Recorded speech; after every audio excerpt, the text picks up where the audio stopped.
여러분은 지금 CBS 라디오 김현정의 뉴스쇼를 함께하고 계십니다.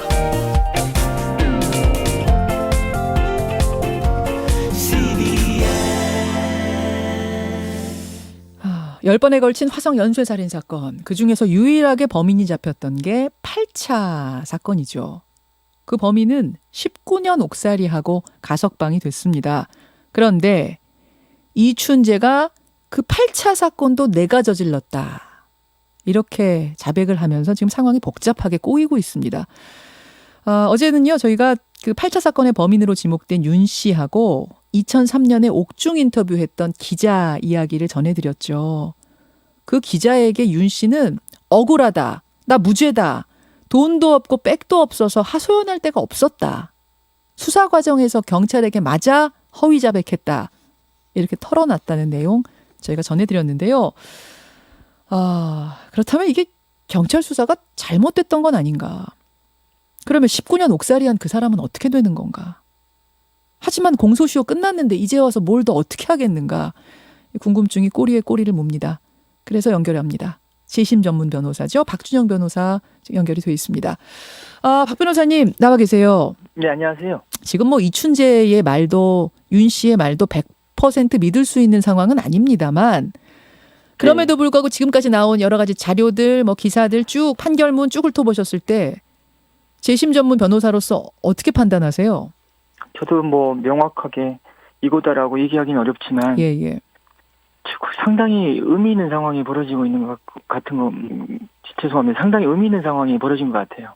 상당히 의미 있는 상황이란? 왜냐하면은 이춘재의 자백이 이 공권적인 조사 과정, 그러니까 경찰의 조사 과정에서 나왔고, 예.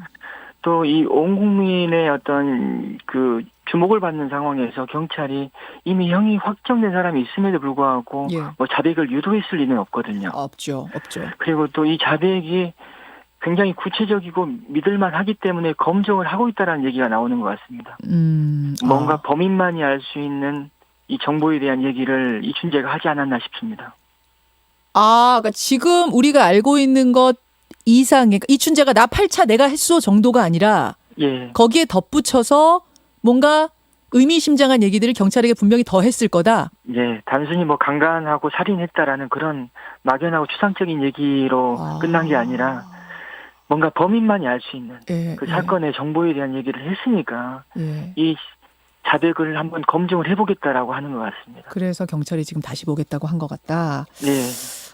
그렇군요. 그 이제 판결문을 잘 보니까요. 이 윤 씨 판결문입니다. 8차 사건 윤 씨 판결문. 1심에서는 죄를 인정했어요, 윤 씨가.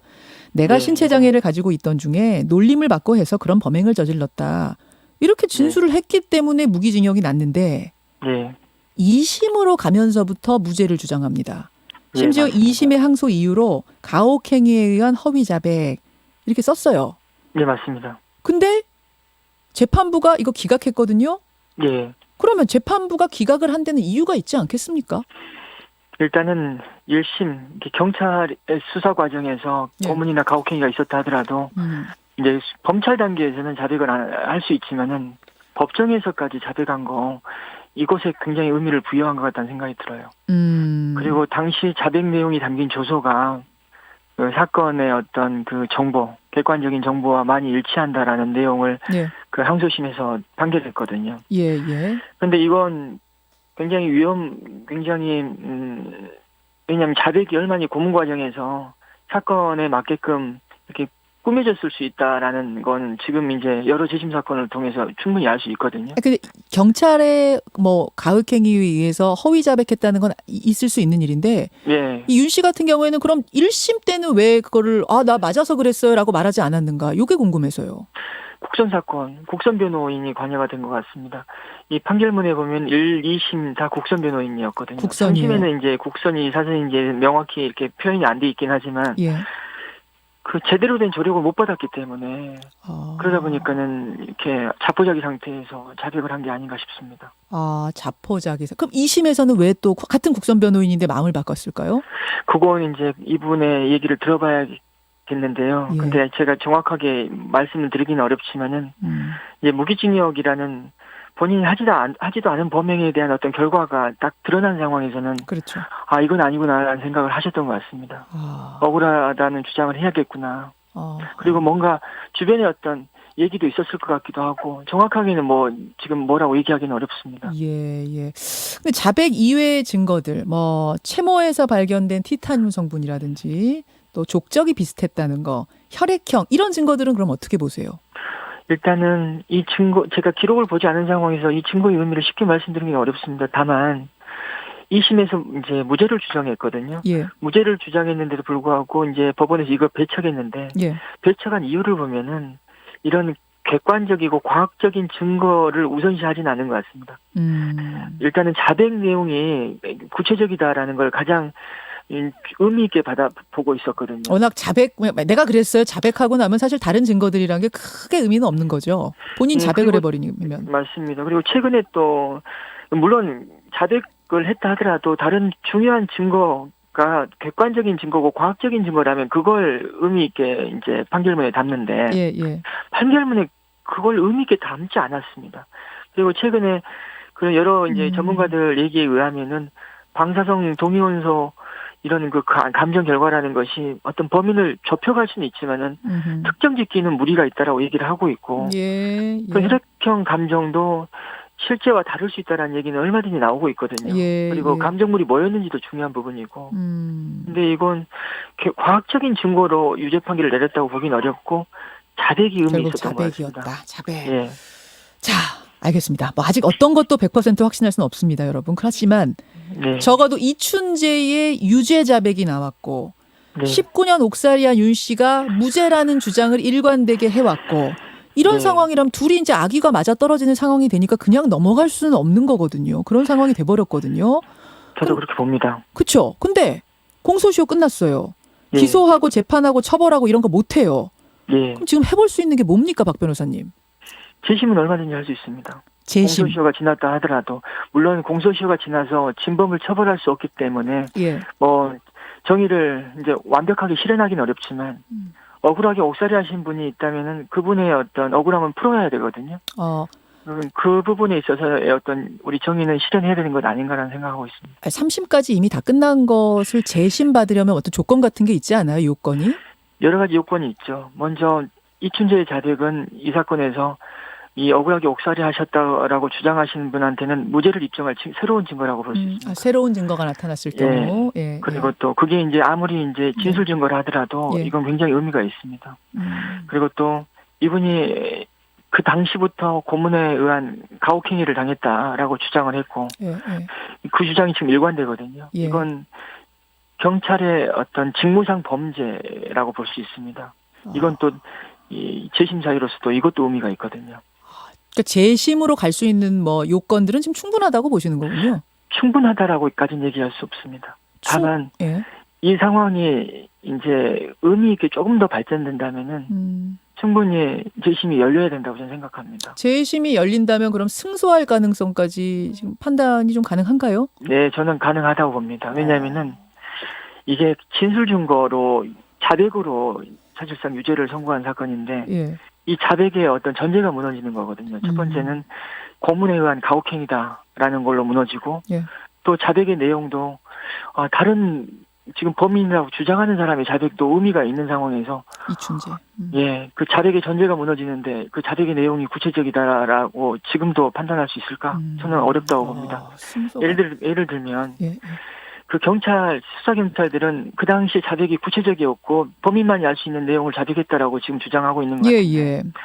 약천오구리 사건에서도 죽은 택시기사가 마지막에 무전기를 들고 약천오구리 강도야라고 외쳤거든요.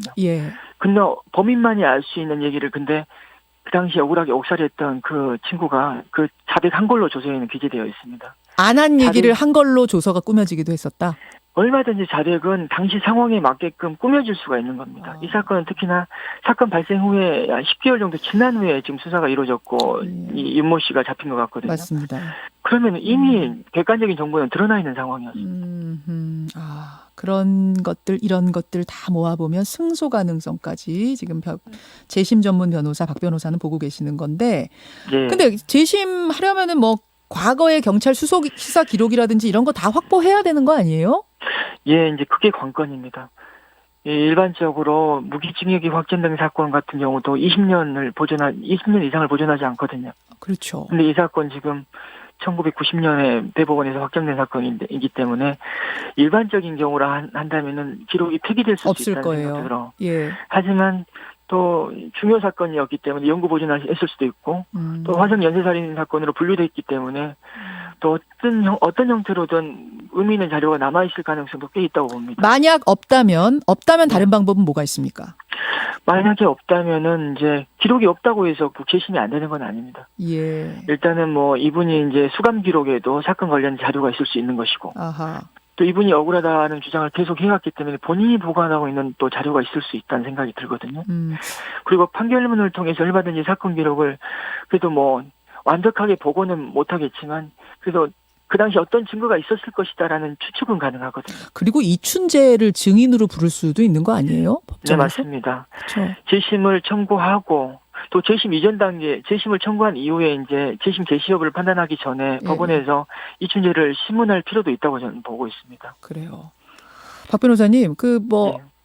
아직 윤 씨가 자기 모습을 공개하고 인터뷰에 나서진 않았습니다만 혹시라도 네. 윤 씨가 지금 가석방된 윤 씨가 우리나라 뭐 최고의 재심 전문 변호사 박준영 변호사한테 도움을 요청하면 도울 생각도 조력을 하실 생각도 갖고 계세요? 예, 저는 개인적으로 계속 지금 기자분들로 또 전화 받고 있거든요. 그러세요. 그래서 이분이 도움을 요청한다면 제가 할 용의는 있다. 물론 많은 분들이 저한테 도움을 요청하는데 그런 사건들 다 많이 제 개인적인 역량을 이유로 거부하면서 이 사건 왜 하냐라는 그런 비판은 있을 수 있습니다만은 뭐 이분이 요청한다면 어떤 식으로는 도울 수 있겠다. 뭐 그런 생각 네. 갖고 있습니다. 여기까지 말씀 듣죠. 박 변호사님 고맙습니다. 네, 감사합니다. 박준영 변호사였습니다. 김현정의 뉴스쇼는 청취자 여러분의 참여로 이루어집니다. 트위터, 페이스북, 레인보우 게시판, 그리고 단문 50원, 장문 100원의 유료 문자 샵 1212, 우물정 1212 통해 참여하실 수 있습니다. 김현정의 뉴스쇼, 여러분과 함께 만듭니다.